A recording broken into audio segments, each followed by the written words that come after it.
welcome back to Good Day Stateline. 2021 has been a huge year for Britney Spears, but she's not totally free yet. Right? She's free from her dad. She's free from her dad, which is excellent news. Tim Mahoney is back, of course, to talk about it. And, you know, I try to tell everyone, please watch the Baby One More Time music video. This is my most TV-appropriate Britney Spears Halloween costume. It's the only one that exists.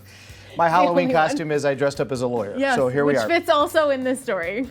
So Dad is now officially out. Yes. And you know, Dad said a whole bunch of things and changed his tune, then tried to resign. And the judge came in and said, no, you're suspended as guardian.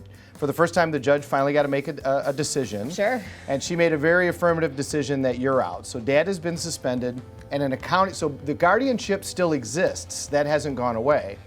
But a lot has happened in the last 8 months. So for the first time, Britney came out and said that she objected to the guardianship. That's the first we ever heard that. For the first time, she actually filed a petition to terminate the guardianship, which was done this past summer when she hired her new lawyer in July, which that was also a first because that was the first time the court determined that she could, in fact, hire her own lawyer. Right. Prior to that, there was a determination she wasn't even fit enough to do that, and the court appointed a lawyer.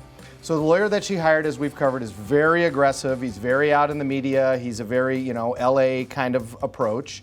And obviously his aggression has resulted in outcomes. So there's 15 petitions currently pending in her guardianship. And he has said that he's going to sue Dad for misappropriation, for inappropriate activity under the terms of the guardianship, that he was spying on Britney, recording her. Dad's attorney has actually even responded to that and said, well, the recording her attorney knew about, the guardian ad litem knew about. I mean, some of that stuff was part of what we were doing just to monitor and make sure that she, you know, because remember, a lot of this came out of her being influenced by somebody. Yeah. So in order to protect that doesn't happen. So that's all got to get fleshed out. But what's happened now is the court has suspended Dad. He's no longer guardian of either the person or the, I keep saying guardian, conservator of either the person or the estate. Well, isn't it guardian in Illinois? It's guardianship in Illinois. So that's where that's coming from. In California, it's conservatorship. Yeah. Same thing, just different name.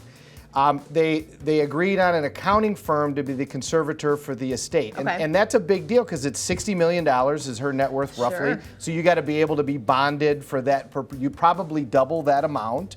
You know, so not easy to say, oh yeah, I can pony up 120 million. Of course, if you invested in Bitcoin, you're probably good to go. So now the court has also moved up the court dates for this fall and said there's going to be a decision as to whether or not her guardianship is terminated before the end of the year. And we're in uncharted territory. I mean, this isn't normally how conservatorships and guardianships work. Normally it's for an adult with developmental disabilities who's likely not to improve in that situation, or it's for an elderly person that's got dementia, Alzheimer's, something like that. Usually it's lifelong. Right. Usually once the conservatorship or the guardianship is done, it stays into that situation. We're going to have a situation where, first of all, it was very unique that a young person who's not a person with disabilities ended up in a conservatorship, and then they're going to, you know, kind of graduate from the conservatorship maybe. There's even a, you know, Britney has taken the position, and her lawyer, and now her dad, not that her dad is super relevant anymore, but that she doesn't even need an evaluation, that she should just, the conservatorship could just go away. I would be surprised if the court doesn't have some type of evaluation before getting rid of the conservatorship for her person.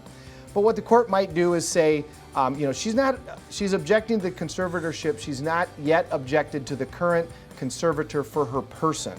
That's somebody that she kind of selected. Yeah. So maybe the judge says, you know what, I'm going to get rid of the conservatorship for the estate, but I'm going to leave these people on as kind of an advisory panel for you. That's pretty common for celebs and people like that to do that anyway, that, you know, somebody else is running the money and they kind of advise you as to to how. It's a lot for one person to handle. Well, and remember, like, you know, back when we used to move around, you know, like let's say you're a baseball player, we got the World Series going on.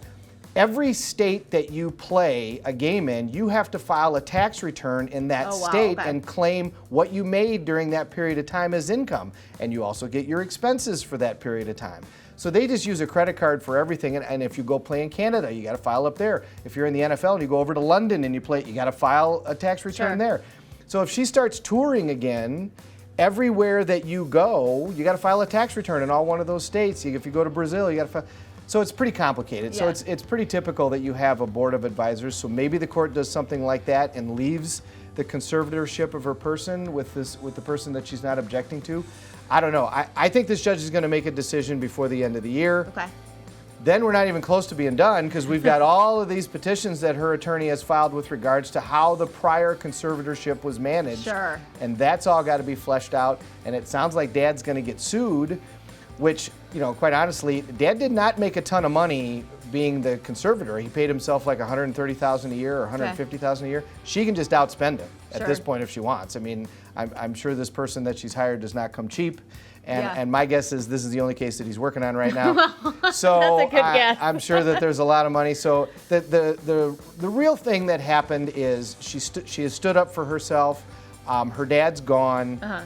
And these questions, you know, as I've said many times when you and I have had a chance to talk about this, these questions are getting asked. And this is a case that's being watched by lawyers across the country. We're all watching and going, okay, if this comes up again, which it's probably gonna, how do we handle this? Right.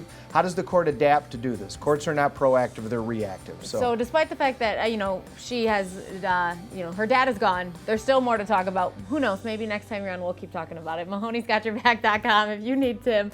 And we are taking you to RMTD next with a long list of events they have coming up, and then it's game day with the Discovery Center. Thanks for coming. Thank you for having me.